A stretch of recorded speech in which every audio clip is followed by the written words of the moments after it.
Hola, bienvenidos de nuevo. Soy el doctor Carlos Waldo, soy especialista en medicina interna y este es mi canal Enseñando Medicina Interna. El día de hoy toca subir un video acerca de actualidades en la medicina, donde reviso algún artículo o artículos, trato de hacer un resumen lo mejor que sea posible para presentarles a ustedes las conclusiones. El día de hoy me encontré con un artículo que nos habla sobre los diferentes esquemas que podemos llegar a utilizar y su efectividad en los pacientes con neumonía adquirida en comunidad, pero que se encuentran hospitalizados. Es decir, estamos hablando de estos pacientes que tienen una neumonía entre moderada y grave y pues si siguen vigentes estas recomendaciones o estas pautas que nos ponen las guías más recientes para el tratamiento de la neumonía adquirida en comunidad en pacientes hospitalizados. Entonces, a manera de introducción, me gustaría abordar estas dos guías de las cuales nosotros nos podemos apoyar para el tratamiento, las guías americanas y las guías británicas. Estas guías americanas, que las últimas son más recientes que las británicas, estas americanas son del 2019, están formadas por dos sociedades, la American Thoracic Society y la Infection Disease Society of America, y nos hablan que en aquellos pacientes hospitalizados con neumonía adquirida en comunidad, el tratamiento puede ser dos opciones, o sea, por lo menos los de primera línea podemos utilizar cualquiera de las dos opciones. La primera opción, un betalactámico con macrólido y la segunda opción, una fluoroquinolona respiratoria. De hecho, les estoy poniendo aquí cómo nos establecen o de manera literal cómo nos ponen aquí estas guías, las recomendaciones. En aquellos pacientes en los que se necesita un tratamiento empírico y que no tienen factores de riesgos para Staphylococcus aureus meticilino resistente o Pseudomonas aeruginosa, los pacientes tendrán que tener una terapia combinada con beta-lactámico, que es decir, ampicilina con sulbactam 1.5 a 3 gramos cada 6 horas, cefotaxima 1 a 2 gramos cada 8 horas, ceftriaxona 1 a 2 gramos al día o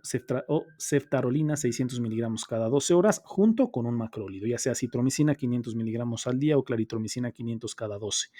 Esta es una recomendación fuerte con evidencia de alta calidad, pero una de las alternativas podemos utilizar una monoterapia con fluoroquinolona respiratoria, ya sea levofloxacino 750 al día o moxi 400 al día, que también su recomendación es fuerte y la evidencia es de alta calidad. Aquí abarcan una tercera opción en los pacientes que me gustaría platicarlas porque es uno de los esquemas que en el artículo que les voy a comentar la ponen como una de las opciones en los pacientes con este tipo de problema. Eh,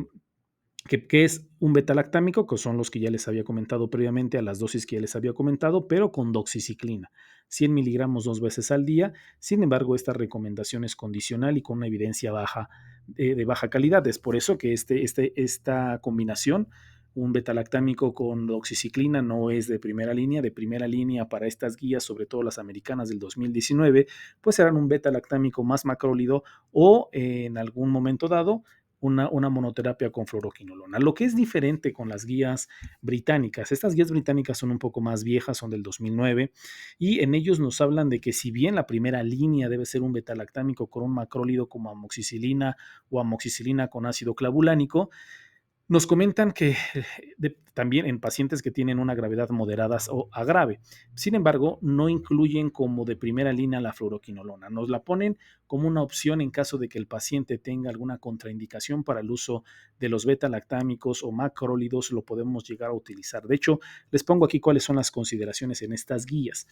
La mayoría de los pacientes con neumonía de gravedad moderada pueden ser tratados adecuadamente con antibióticos orales. Aquí nos ponen amoxicilina y un macrólido, es la preferida para pacientes con neumonía adquirida en comunidad de gravedad moderada. La monoterapia con un macrólido puede ser adecuada para pacientes que no han respondido a un tratamiento adecuado con amoxicilina. Incluso en estas guías nos comentan que se pudiera utilizar una monoterapia, pero exclusivamente con macrólido y que tendrá que valorarse una vez que el paciente está hospitalizado. Eh, Nos ponen que puede ser, en cada caso de que la terapia oral está contraindicada, pues una penicilina, una amoxicilina intravenosa, pero si ustedes pueden ver,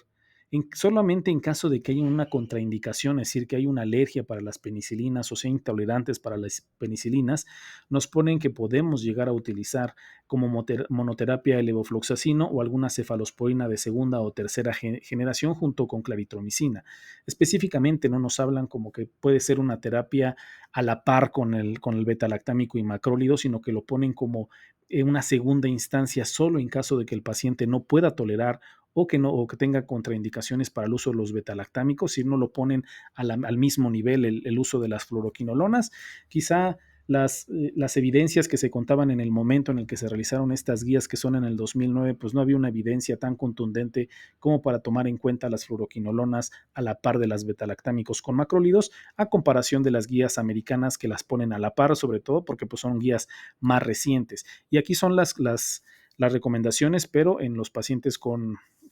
hospitalizados con una severidad más alta, que la verdad es que es algo muy, muy similar. Entonces,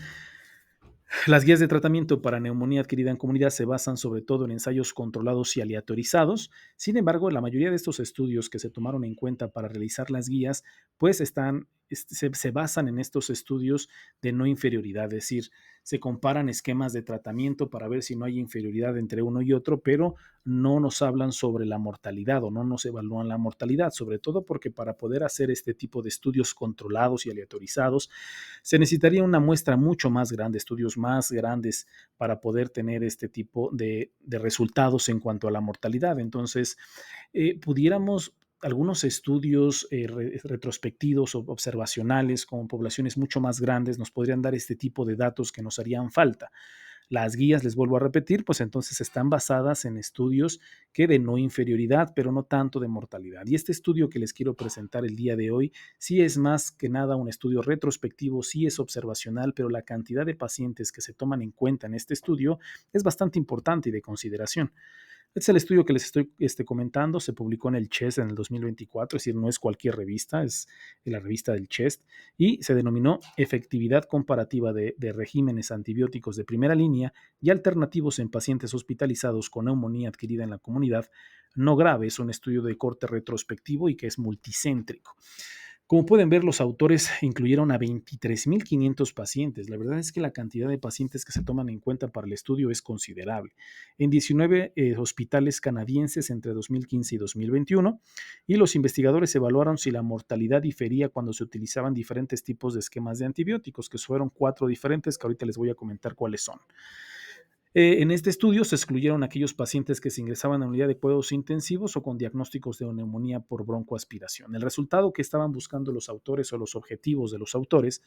fueron la mortalidad hospitalaria por todas las causas, y el resultado secundario incluyó el tiempo hasta el alta que se egresaran con vida los pacientes.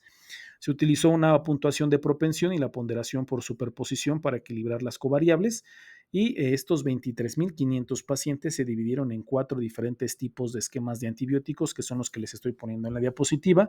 Hubo más pacientes en uno que otro, pero se utilizaron 4 esquemas principalmente. Aquellos pacientes que tenían un betalactámico con un macrólido, que fue el 40% de los pacientes, que solamente tuvieron betalactámico, una monoterapia con betalactámico, que fueron el 39%, una fluoroquinolona respiratoria, que fue el 19%, y finalmente aquellos pacientes que se utilizaron betalactámicos más doxiciclina, que fueron los menos, solamente fue el 2% de toda esta constelación de pacientes. ¿Cuáles fueron los resultados o qué fue lo que nos comentan los autores en este estudio? La mortalidad en el hospital fue del 7.5% para los pacientes que estaban en el grupo de betalactámicos más macrólidos, es decir, 9.340 pacientes. En aquellos pacientes que utilizaron solamente betalactámicos fue del 9.7%, es decir, 9.146 pacientes. En aquellos pacientes que utilizaron fluoroquinolonas fue del 6.7%, es decir, 4.510 pacientes. Y finalmente, en el grupo que se utilizó betalactámicos y doxiciclina fue el 6%, es decir, 516 pacientes. En cuanto a los análisis ajustados, o sea, se ajustaron todos este tipo de análisis de acuerdo a los factores de confusión que potencialmente pudieran encontrarse en el estudio. Los resultados fueron similares para todos los esquemas de antibiótico, excepto para los betalactámicos. Los betalactámicos, como pueden ver en la tabla que les estoy poniendo en la diapositiva, aquellos pacientes en los que solamente se utilizó un betalactámico tuvieron un odds ratio de 1.5, es decir, pero con un intervalo de confianza de menos 0.3 a 3.3. Esto es de llamar la atención, sobre todo porque en las conclusiones, ahorita vamos a ver más adelante, los autores ponen un especial énfasis en algo de que, a pesar de que el intervalo de confianza no es estadísticamente significativo, porque rebasa el 0 o alcanza el 0, que eso estadísticamente no sería significativo, sí tiene un cierto peso en las conclusiones del artículo, y ahorita quiero platicar un poco al respecto. Muchas veces cuando leemos un artículo nos basamos mucho en los resultados estadísticos y realmente tiene un resultado que estadísticamente es significativo. En este estudio en específico podemos ver que el resultado sobre todo de la mortalidad, si bien tiene una importancia clínica, estadística, pues deja un poquito que desear porque va de menos 0.3 a 3.3.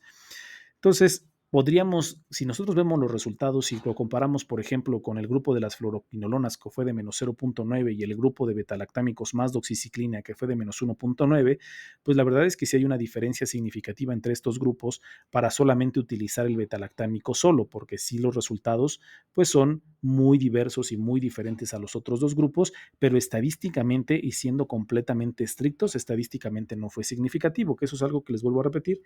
quisiera platicar un poco al respecto un poco más adelante. En cuanto a la probabilidad de alta con vida, es decir, qué probabilidad tenían los pacientes para poder ser egresados con vida y que no fuera un egreso por defunción, pues se encontró que los betalactámicos con macrólidos tenían un hazard ratio de 0.9, estadísticamente significativo. Aquellos con fluoroquinolona tenían 1.07 y finalmente los betalactámicos con doxiciclina tenían una razón de 1.04. Estos resultados, así a grandes rasgos, nos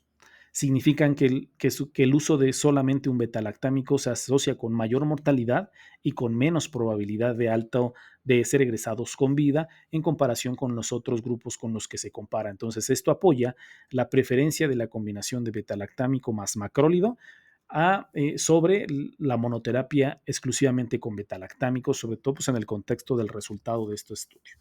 Las conclusiones de los autores son las siguientes. Betalactámico más macrólido, fluoroquinolonas y betalactámico más doxiciclina tuvieron resultados similares y pueden considerarse esquemas efectivos para la neumonía adquirida en comunidad no grave en comparación con betalactámico más macrólido. El betalactámico se asoció con un tiempo más largo hasta el alta y el intervalo de confianza para la mortalidad no puede excluir un aumento pequeño pero clínicamente importante del riesgo. Los autores quisieron o se vieron en la necesidad de comentar dentro de las conclusiones de que si bien el intervalo de confianza no fue estadísticamente significativo, sobre todo para la mortalidad, ellos comentan que pues no se puede excluir que haya un aumento clínicamente significativo para solamente utilizar betalactámicos. Entonces, a manera de opinión personal, pues la verdad es que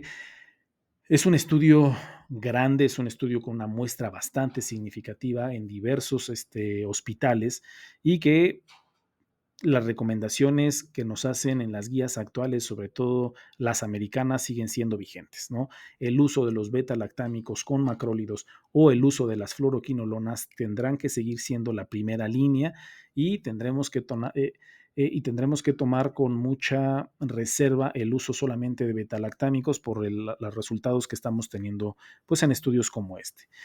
Si bien la evidencia es menos sólida para el uso de la doxiciclina en lugar de un macrólido en una combinación con un betalactámico, pues podríamos llegar en un momento dado en el que el paciente no se pueda llegar a utilizar un macrólido, o como es el caso de muchos hospitales en los que en ocasiones nos podemos llegar a quedar sin abasto de algunos antibióticos, que es un poco más fácil que tengamos un betalactámico que en ocasiones un macrólido, podríamos llegar a hacer el uso de un betalactámico más una doxiciclina como una opción viable y que puede tener resultados muy similares a la combinación de un betalactámico y un macrólido. Ahora, me gustaría entonces hablar al respecto sobre los resultados en este estudio que si bien tienen una significancia clínica, no tienen una significancia estadística propiamente dicho. Y es que son dos cuestiones muy diferentes. Si bien hay investigaciones como estas en donde los resultados no alcanzan una significancia estadística, como es el intervalo de confianza en este estudio que vimos que la mortalidad con los betalactámicos como monoterapia cruzaban el cero y al cruzar el cero pues tenemos que tener reservas en cuanto a los resultados porque son estadísticamente pues no significativos. En este tipo de estudios, por el tamaño de muestra tan importante, por los datos que se nos están proporcionando, tenemos que tomar en cuenta la relevancia clínica. En los estudios como este tenemos que tomar en cuenta dos cuestiones, la relevancia estadística y la relevancia clínica. La relevancia clínica frente a la estadística, pues bueno, nos indica La estadística indica que es un hallazgo probablemente no se deba al azar, eso ya lo sabemos todos, pero no necesariamente refleja su relevancia clínica. En este caso en particular, en este estudio en particular, aunque el riesgo de mortalidad con los betalactámicos no es estadísticamente significativo, por ejemplo, en comparación con un betalactámico más macrólido, el estudio sugiere que puede existir un aumento clínicamente relevante en la mortalidad, aunque sea pequeño, aunque haya alteraciones estadísticas, aunque no sea estadísticamente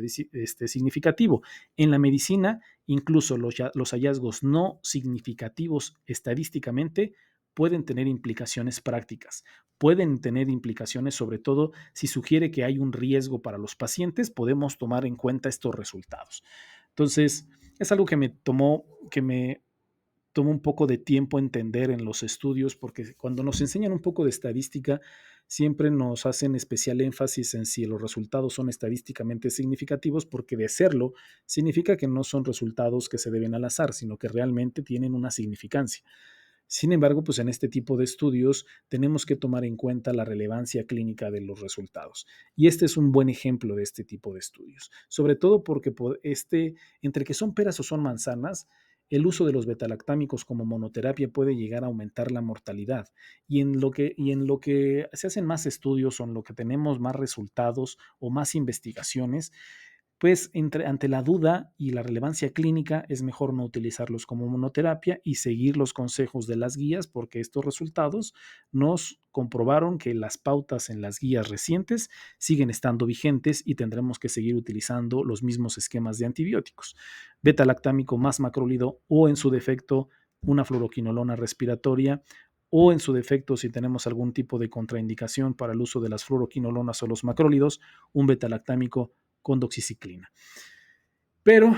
no debemos utilizar el betalactámico en monoterapia. Bueno, pues eso sería todo. Espero que sea de su utilidad. Espero que sí me haya dado a entender acerca de la relevancia clínica y la significancia estadística. Espero que no les haya hecho bolas, pero pues más o menos era algo que quería platicarles porque creo que este estudio o este artículo es un buen ejemplo de este tipo de resultados que no son del todo estadísticamente significativos. Pues bueno, eso sería todo. Que tengan un bonito día y una excelente semana.